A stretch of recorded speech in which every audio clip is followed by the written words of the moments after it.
Materi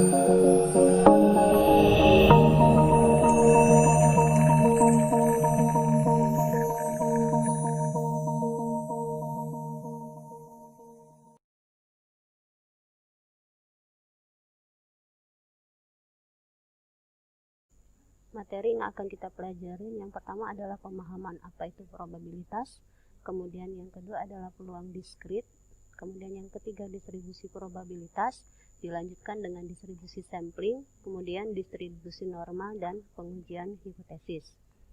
Yang pertama, apa itu pemahaman probabilitas? Probabilitas adalah salah satu alat yang penting karena probabilitas banyak digunakan untuk menaksir derajat ketidakpastian dan oleh karenanya mengurangi risiko. Probabilitas juga berarti adalah nilai yang digunakan untuk mengukur tingkat terjadi suatu kejadian yang acak, yang diambil atau yang sering disebut dengan peluang atau kemungkinan. Pemahaman probabilitas ini ada 3 kata kunci yang perlu diketahui. Yang pertama disebut dengan eksperimen, yang kedua outcome atau hasil, yang ketiga adalah event. Eksperimen atau dalam hal ini percobaan itu adalah pengamatan terhadap beberapa aktivitas atau proses yang memungkinkan timbulnya paling sedikit 2 peristiwa tanpa memperhatikan peristiwa mana yang akan terjadi. Kemudian yang kedua adalah outcome atau dalam hal ini adalah hasilnya. Ini adalah kemungkinan hasil percobaan yang terjadi. Yang ketiga adalah event. Event atau dalam hal ini adalah peristiwa. Itu kejadian atau himpunan dari hasil yang muncul atau terjadi pada suatu percobaan statistik. Kejadian anggota-anggotanya disebut dengan titik sampel. Himpunan maupun himpunan bagian itu merupakan kejadian atau yang disebut dengan event. Maka dalam istilah ini atau kejadian ini mengenal beberapa bagian. Yang pertama disebut dengan interseksi 2 kejadian atau dalam hal ini adalah irisan. Kemudian yang kedua adalah gabungan kedua kejadian. Yang terakhir adalah komplement. Jadi dalam kejadian atau dalam hal ini himpunan itu tiga kata kunci ini yang penting. Yang pertama adalah irisan, kemudian yang kedua adalah gabungan, yang ketiga adalah komplementnya. Tadi dijelaskan bahwa kejadian pada himpunan itu mengenal 3 istilah. Yang pertama adalah interseksi 2 kejadian atau dalam hal ini adalah irisan 2 kejadian. Kemudian gabungan atau union dari 2 kejadian. Yang ketiga adalah komplement suatu kejadian. Sekarang kita lihat latihan soalnya.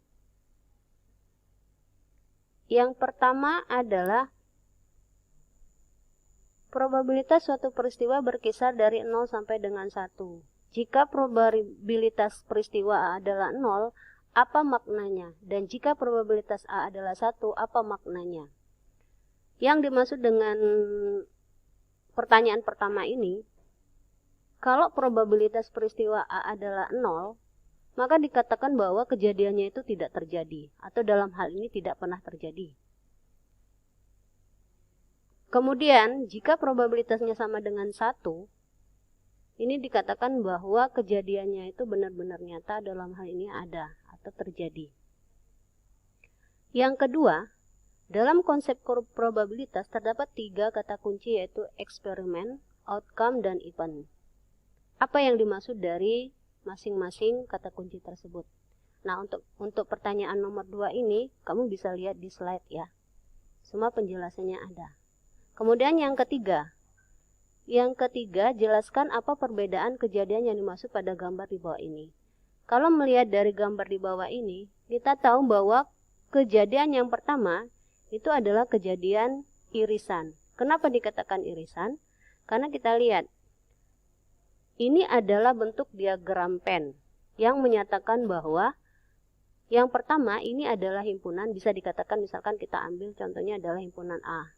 Kemudian yang kedua ini adalah himpunan B. Nah, di dalam himpunan A dan himpunan B, ini ada beberapa anggota yang memiliki kesamaan anggotanya. Nah, itu yang dikatakan dengan irisan. Nah, kita lihat bahwa apa?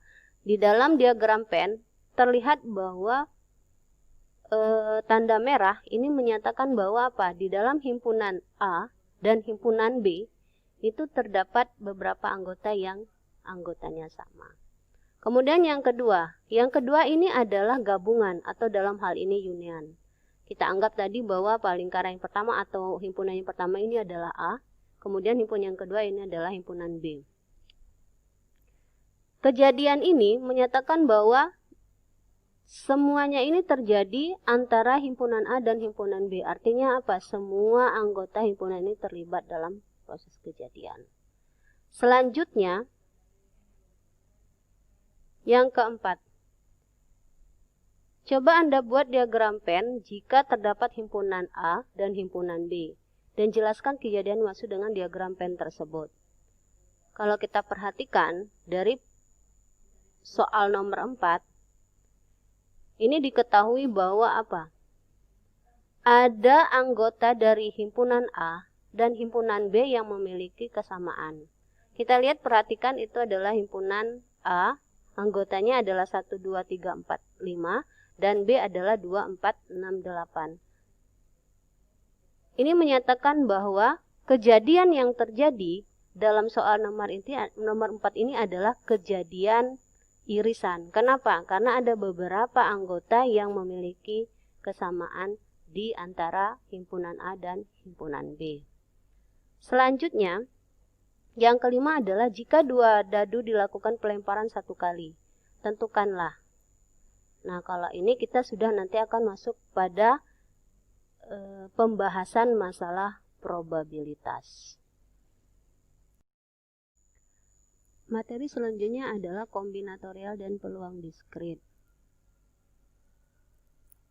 Dalam materi ini, kombinatorial itu adalah cabang matematika yang mempelajari pengaturan objek-objek.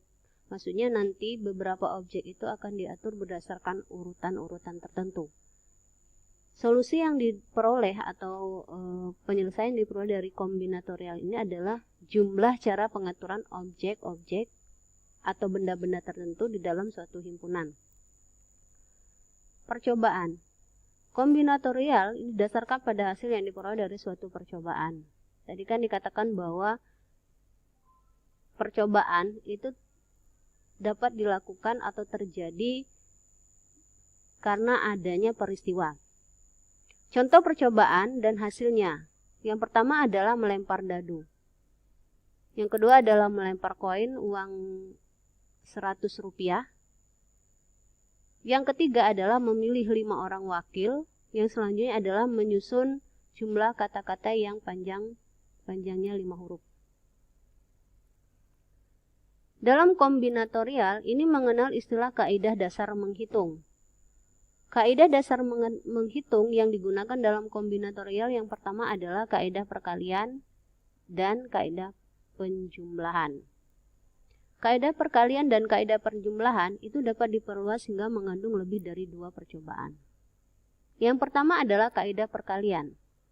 Bila percobaan 1 dan percobaan 2 dilakukan, maka terdapat P kali Q hasil percobaan atau menghasilkan P kali Q kemungkinan dari jawaban atau solusinya. Yang kedua adalah kaidah menjumlahkan. Bila hanya 1 percobaan saja yang dilakukan, percobaan 1 atau percobaan 2, maka terdapat P tambah Q. Kemungkinan hasil percobaan menghasilkan P dan Q. Kemungkinan jawaban yang mungkin terjadi. Kita lihat contoh. Suatu toko atau warung itu menjual nasi goreng, kemudian roti, soto ayam, sate, dan sop. Minuman yang dijual di warung adalah susu, kopi, dan teh.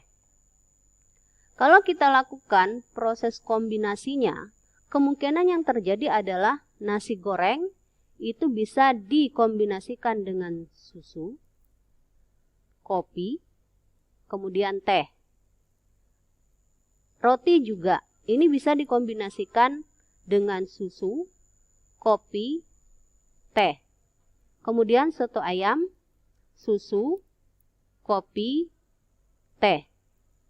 Sate juga dikombinasikan dengan susu, kopi, dan teh. Kemudian selanjutnya adalah sop. Sop dikombinasikan dengan susu, kopi, dan teh.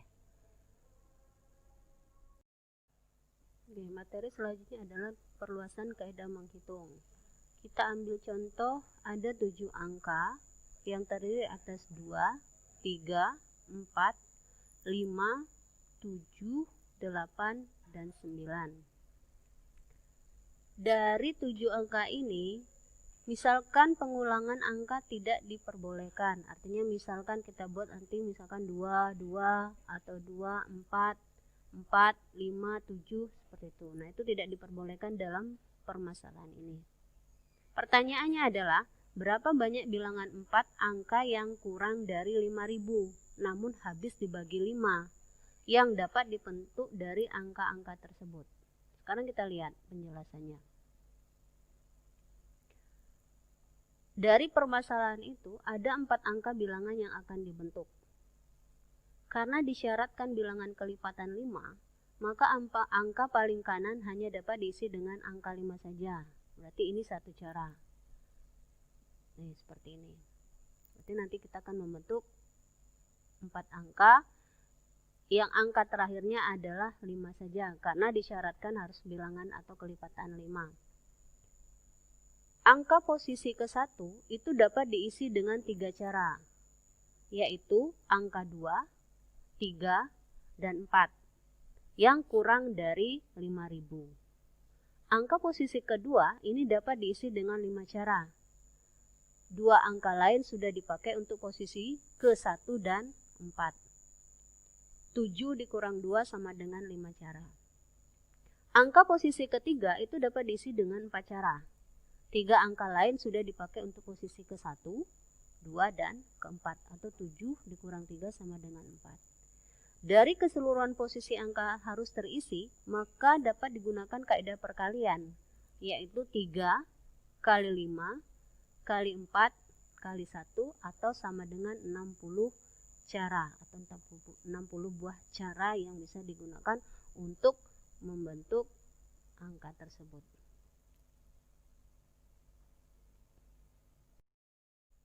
Prinsip inklusi dan eksklusi.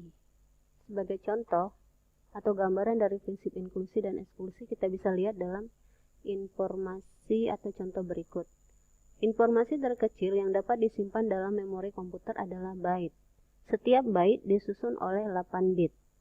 Berapa banyak jumlah byte yang dimulai dengan 11 atau berakhir dengan 11? Nah, dari pernyataan ini atau dari permasalahan ini, kita ambil misalkan A itu adalah himpunan byte yang dimulai dengan 11, kemudian B itu adalah himpunan byte yang diakhiri dengan 11. A irisan B-nya itu adalah himpunan byte yang berawal dan berakhir dengan 11. Gabungannya adalah himpunan byte yang berawal dari 11 atau berakhir dengan 11. Jumlah byte yang dimulai dengan 11 adalah 2 pangkat 6 atau sama dengan 64 buah. Karena 2 posisi pertama sudah diisi dengan 11, sehingga cukup mengisi 6 posisi bit sisanya. Jadi, jumlah A itu sama dengan 64.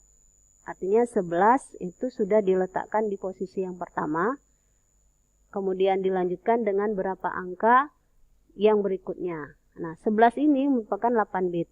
Jumlah byte yang diakhiri dengan 11 adalah 2 pangkat 6 atau sama dengan 64 buah. Jadi, jumlah atau himpunan, banyaknya himpunan B itu sama dengan 64. Berarti yang diakhiri adalah angka 11. Jadi 1, 2, 3, 4, 5, 6. Kemudian isinya adalah 11. Jumlah byte yang berawal dan berakhir dengan 11 ada 2 pangkat 4 atau 16 buah. Karena 2 posisi pertama dan 2 posisi terakhir sudah diisi dengan 11, sehingga tinggal mengisi 4 posisi bit di tengah saja. Jadi, jumlah irisannya itu sebanyak 16. Artinya apa? Di awal sudah diisi dengan angka 11, kemudian berapa angka di sini nanti jumlahnya adalah 16 atau diakhiri dengan angka 11. Dengan menggunakan prinsip inklusi dan eksklusi, didapatkan bahwa gabungan atau jumlah gabungannya itu sama dengan jumlah dari himpunan A-nya ditambah dengan jumlah dari himpunan B-nya dikurangi dari jumlah A irisan B-nya. Jadi sama dengan 2 pangkat 6 ditambah dengan 2 pangkat 6 dikurang dengan 2 pangkat 4. Jadi 64 ditambah dengan 64 dikurang dengan 16 sama